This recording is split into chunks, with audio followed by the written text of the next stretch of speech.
जम्मू कश्मीर में कहा एनकाउंटर में देश के दो दुश्मन हुए ढेर। 1971 की लड़ाई में पाकिस्तान के खिलाफ मिली ऐतिहासिक जीत के आज 50 साल पूरे होने पर पीएम कहा वीर शहीद जवानों को देंगे श्रद्धांजलि। आज पीएम मोदी किसानों से किस मुद्दे पर करेंगे संवाद और बैंकों के प्रस्तावित निजीकरण के विरोध में United forum of bank unions कितने दिनों की हड़ताल पर है।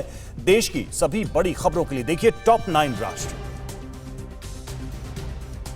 जम्मू कश्मीर के कुलगाम में कल शाम से आतंकियों और सुरक्षा बलों के बीच शुरू हुए एनकाउंटर में 2 आतंकी मारे गए हैं। कुलगाम के रेडवानी इलाके में कल सुरक्षा बलों को कुछ आतंकियों के छिपे होने की जानकारी मिली थी, जिसके बाद यहां सर्च ऑपरेशन चलाया गया। इसी ऑपरेशन के दौरान छिपे हुए आतंकियों ने फायरिंग कर दी, जिसके बाद जवाबी कार्रवाई में 2 आतंकी मारे गए। 1971 में भारत ने पाकिस्तानी सेना को धूल चटाकर बांग्लादेश को आजादी दिलाई थी।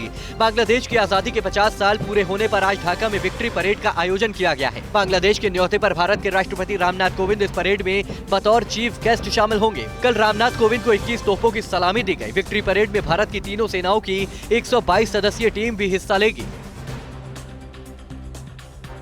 पाकिस्तान के साथ 1971 में हुई लड़ाई में ऐतिहासिक जीत के आज 50 साल पूरे हो गए हैं। आज ही के दिन भारतीय शूरवीरों के सामने पाकिस्तानी सेना ने सरेंडर किया था। विजय दिवस के मौके पर आज पीएम मोदी दिल्ली में नेशनल वॉर मेमोरियल जाएंगे और वीर शहीदों को श्रद्धांजलि देंगे। इसके साथ पीएम स्वर्णिम विजय मशालों के सम्मान और स्वागत समारोह में शामिल होंगे, जिसका आयोजन राष्ट्रीय युद्ध स्मारक पर किया जाएगा। प्रधानमंत्री नरेंद्र मोदी आज देश भर के किसानों के साथ संवाद करेंगे। नेचुरल फार्मिंग पर जोर देने के लिए गुजरात के आणंद में 14 दिसंबर से 3 दिनों का सम्मेलन चल रहा है। पीएम मोदी आज इसी सम्मेलन में आखिरी दिन किसानों को वीडियो कॉन्फ्रेंसिंग के जरिए संबोधित करेंगे। इस संबोधन में पीएम मोदी किसानों को पेस्टिसाइड के इस्तेमाल से बचने का संदेश दे सकते हैं। 12 सांसदों के निलंबन के मुद्दे पर विपक्ष संसद के शीतकालीन सत्र में जमकर हंगामा कर रहा है। विपक्ष के हंगामे के चलते कामकाज बाधित हो रहा है। आज राज्यसभा में narcotic drugs and साइकोट्रोपिक्स substance amendment bill 2021 पास होना है। इसको लेकर बीजेपी और कांग्रेस ने अपने सांसदों को व्हिप जारी कर उपस्थित रहने को कहा है। लोकसभा से यह बिल पहले ही पास हो चुका है। यूनेस्को ने बंगाल की दुर्गा पूजा को सांस्कृतिक विरासत का दर्जा दिया है। प्रधानमंत्री नरेंद्र मोदी ने ट्वीट कर यूनेस्को की इस घोषणा पर खुशी जाहिर की है। उन्होंने कहा कि ये हर देशवासी के लिए खुशी और गर्व का पल है। उधर बंगाल की मुख्यमंत्री ममता बनर्जी ने भी कहा है कि हर बंगाली के लिए गर्व का पल है। दुर्गा पूजा हमारे लिए पूजा से बढ़कर है, ये हमारे लिए भावना है। 8 दिसंबर को कुन्नूर में हुए हेलीकॉप्टर हादसे में बुरी तरह से घायल हुए ग्रुप कैप्टन वरुण सिंह का कल पूरे सैनिक सम्मान के साथ भोपाल में अंतिम संस्कार किया जाएगा। 8 दिनों तक बेंगलुरु के अस्पताल में जिंदगी की जंग लड़ रहे वरुण सिंह ने कल अंतिम सांस ली। आज वरुण सिंह का पार्थिव शरीर भोपाल पहुंचेगा। उनके निधन पर पीएम मोदी ने दुख जताते हुए कहा है कि उनकी राष्ट्र सेवा को कभी भुलाया नहीं जाएगा।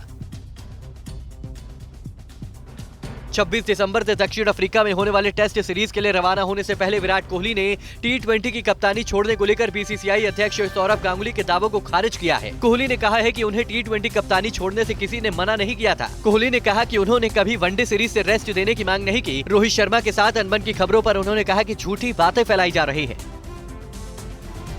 आज सैन जुआन के प्यूर्टोरिको में मिस वर्ल्ड 2021 का ऐलान होगा। इसमें भारत का प्रतिनिधित्व मानसा वाराणसी करेंगे। हैदराबाद में जन्मी मानसा मिस तेलंगाना और मिस इंडिया 2020 का खिताब जीत चुके हैं। इस बीच मिस यूनिवर्स का खिताब जीतने वाली हरनाथ संधू कल मुंबई पहुंची। उनकी एक झलक पाने के लिए फैंस की भारी भीड़ देखने को मिली।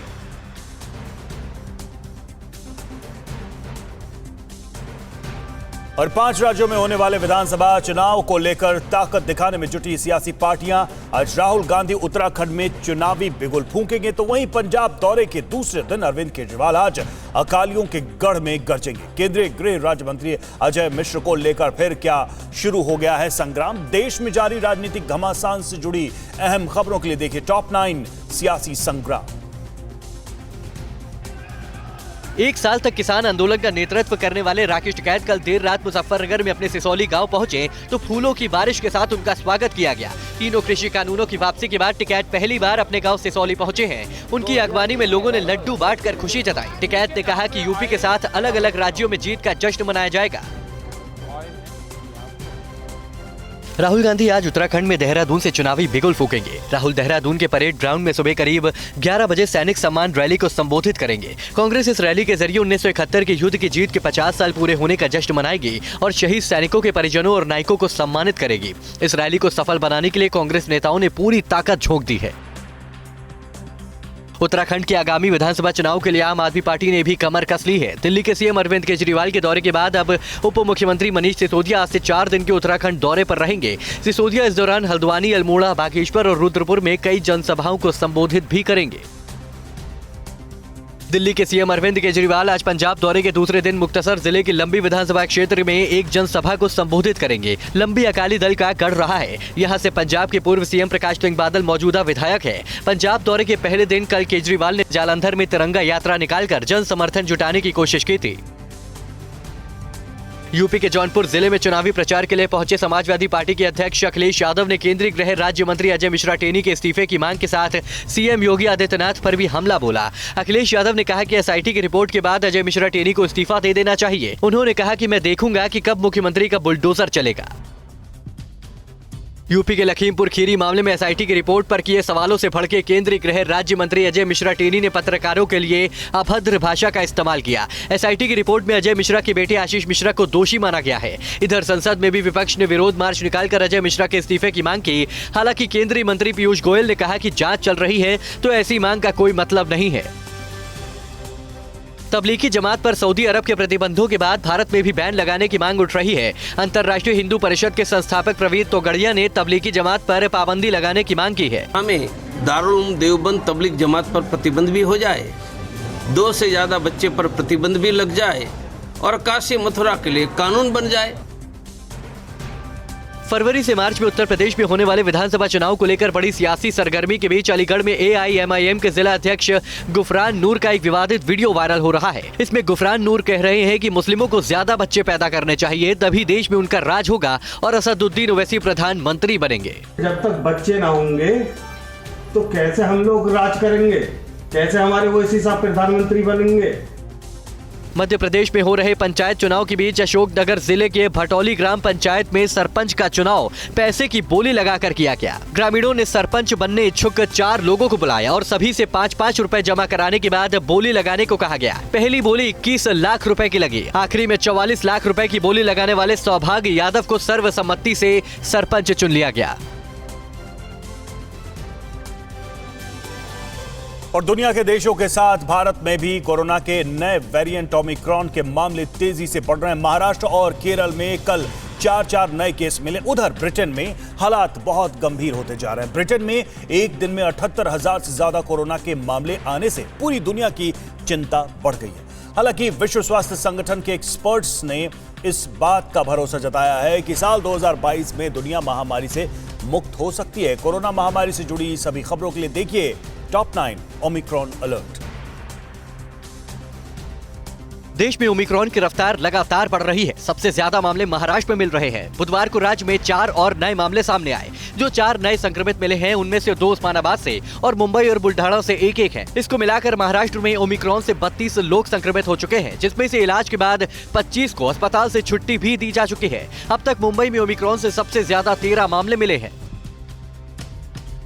महाराष्ट्र में कल जो नए ओमिक्रॉन संक्रमित मिले हैं उनमें से एक मरीज शारजाह से उस्मानाबाद पहुंचा था और दूसरा मरीज उसका करीबी है। तीसरा संक्रमित बुल्ढाना से है जो दुबई से हाल ही में लौटा है। वहीं चौथा मरीज मुंबई का है जिसने आयरलैंड की यात्रा की है। सभी मरीजों को अस्पताल में आइसोलेट कर दिया गया है। इन 4 संक्रमितों में 3 को कोरोना का टीका भी लग चुका है।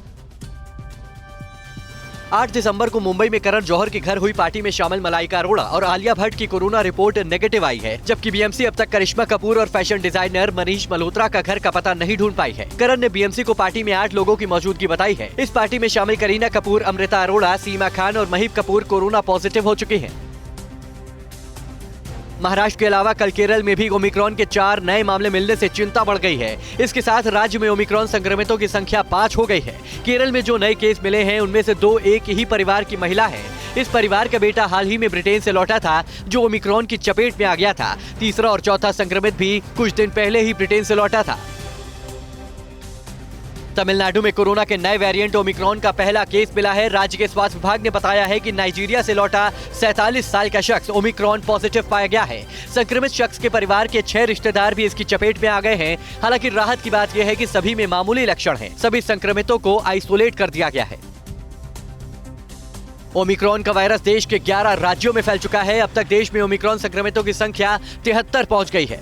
सबसे ज्यादा महाराष्ट्र में 32, राजस्थान में 17 लोग संक्रमित हो चुके हैं। दिल्ली में 6, केरल में 5, गुजरात में 4, कर्नाटक में 3, तेलंगाना में 2, आंध्र प्रदेश, पश्चिम बंगाल और चंडीगढ़ में 1-1 केस मिले हैं। पश्चिम बंगाल में ओमिक्रॉन का पहला मामला मिला है। मुर्शिदाबाद में 7 साल का बच्चा ओमिक्रॉन से संक्रमित मिला है, जो कुछ दिन पहले ब्रिटेन से आया था। इस बीच पश्चिम बंगाल की ममता सरकार ने कोरोना प्रोटोकॉल और प्रतिबंधों को 15 जनवरी तक बढ़ा दिया है। हालांकि 24 दिसंबर से 1 जनवरी तक क्रिसमस और नए साल के जश्न के लिए रात 11 बजे से सुबह 5 बजे के बीच कुछ ढील दी जाएगी। मध्य प्रदेश के ग्वालियर के कलेक्टर कौशलेंद्र विक्रम सिंह ने कोरोना वैक्सीनेशन को लेकर अधिकारियों को जमकर लताड़ लगाई। कलेक्टर ने वैक्सीनेशन का टारगेट पूरा नहीं होने पर अधिकारियों को फांसी पर टांगने की धमकी तक दे डाली। उन्होंने कर्मचारियों से कहा कि चाहे खेत में जाओ, लोगों के पैर पड़ो, उनके घर में 24 घंटे रहो, लेकिन वैक्सीनेशन का टारगेट हर हाल में पूरा होना चाहिए। ब्रिटेन में बुधवार को कोरोना महाविस्फोट हुआ है। कल एक दिन में 78,610 कोरोना के नए मामले दर्ज किए गए हैं। अस्पतालों में मरीजों की कतार लगी है। ब्रिटेन में ओमिक्रॉन के भी अब तक 3,000 से ज्यादा केस आ चुके हैं। प्रधानमंत्री बोरिस जॉनसन ने लोगों से कोरोना प्रोटोकॉल का पालन करने को कहा है। एक्सपर्ट्स ने भी चेताते हुए कहा कि हालात बेकाबू हुए तो अप्रैल तक 25 से 75,000 मौत हो सकती है। 1 साल के इंतजार के बाद आखिरकार खुले दिल्ली के द्वार। महाकाल मंदिर में फर्जी पहचान पत्र के साथ घुसा मुस्लिम युवक और मेरठ के एक घर में चल रही अवैध हथियार फैक्ट्री का भंडाफोड़। राज्यों से जुड़ी बड़ी खबरों के लिए देखिए टॉप 9 राज्य विशेष। पिछले 1 साल से किसान आंदोलन की वजह से बंद पड़े गाजीपुर बॉर्डर को पूरी तरह से खोलने का काम जोरों से चल रहा है। पुलिस के मुताबिक एक लेन गाड़ियों की आवाजाही के लिए खोल दी गई है, जबकि दूसरी लेन से अभी चीजें हटाई जा रही हैं। उधर सिंघू बॉर्डर पर भी 1 साल बाद पूरी तरह ट्रैफिक के लिए खोल दिया गया है। ये रास्ते खुलने से दिल्ली के सोनीपत चंडीगढ़ हाईवे पर अब बिना रुकावट गाड़ियां चलना शुरू हो गई हैं।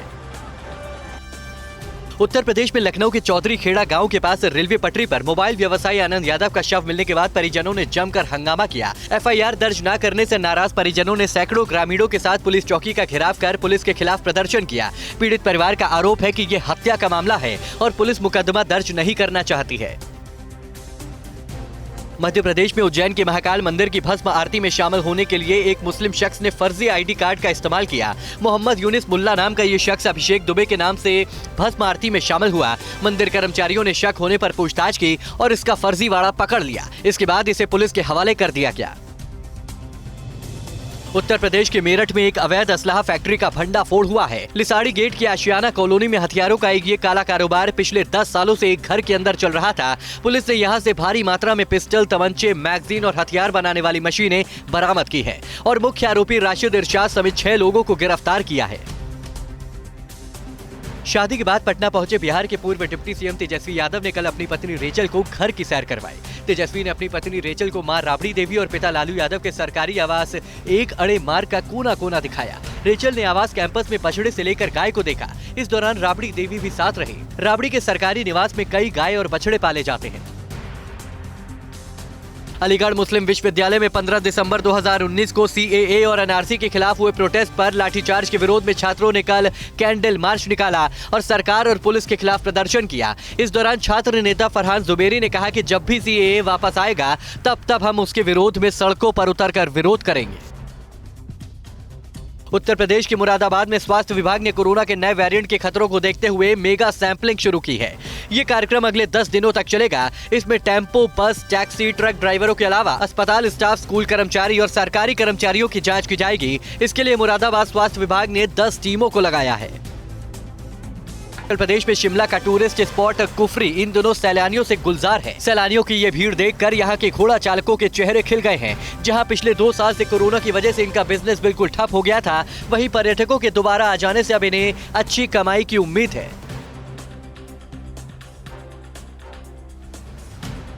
और अब वो खबरें जो बिजनेस और मैन्युफैक्चरिंग से जुड़ी हुई हैं, यानी वो खबर जो डायरेक्ट आपकी जेब पर असर डालती है। इन सभी खबरों के लिए देखते हैं टॉप 9 मनी 9।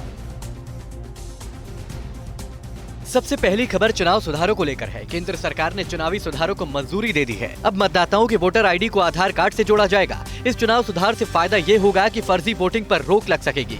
अगर कोई मतदाता अपना पता बदलकर किसी दूसरी जगह रहने के लिए भी चला जाता है तो दूसरी जगह का मतदाता बनने में उसे आसानी होगी।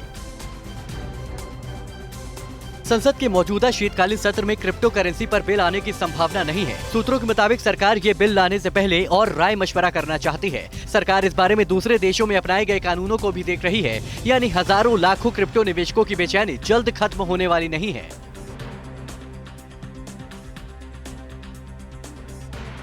कोरोना काल में रोजगार सृजन के लिए शुरू की गई आत्मनिर्भर भारत रोजगार योजना यानी ABRY का प्रदर्शन उम्मीद के मुताबिक नहीं रहा है।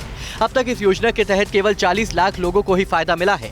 सरकार ने 31 मार्च 2022 तक 71,80,000 लोगों को इस योजना में शामिल करने का लक्ष्य रखा था, जो अब पूरा होना मुश्किल लगता है। 4 दिसंबर तक इस योजना के तहत सरकार ने 2,612 करोड़ की राशि जारी की है। इस योजना के तहत 1 अक्टूबर 2020 से 31 मार्च 2022 तक नियुक्त होने वाले कर्मचारियों के PF खाते में कर्मचारी और नियोक्ता दोनों 12% योगदान की राशि सरकार उपलब्ध करा रही थी।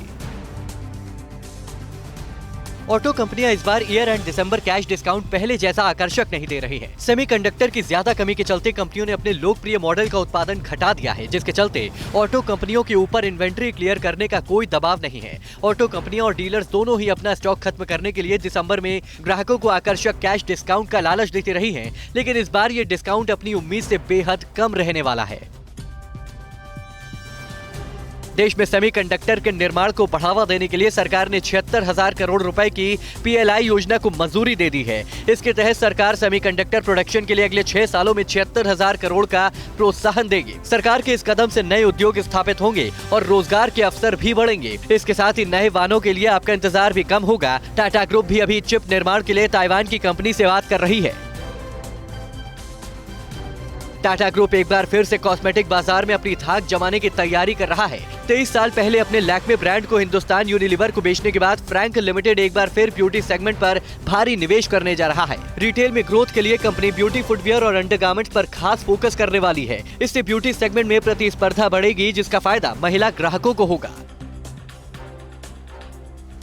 कर्मचारी भविष्य निधि संगठन यानी EPFO ने अनिल अंबानी की कंपनी रिलायंस कैपिटल के खिलाफ दिवालिया कार्रवाई शुरू करने को कहा है। संगठन ने कर्ज में डूबी कंपनी के बॉन्ड कार्यक्रमों में 2500 करोड़ रुपए का निवेश कर रखा है।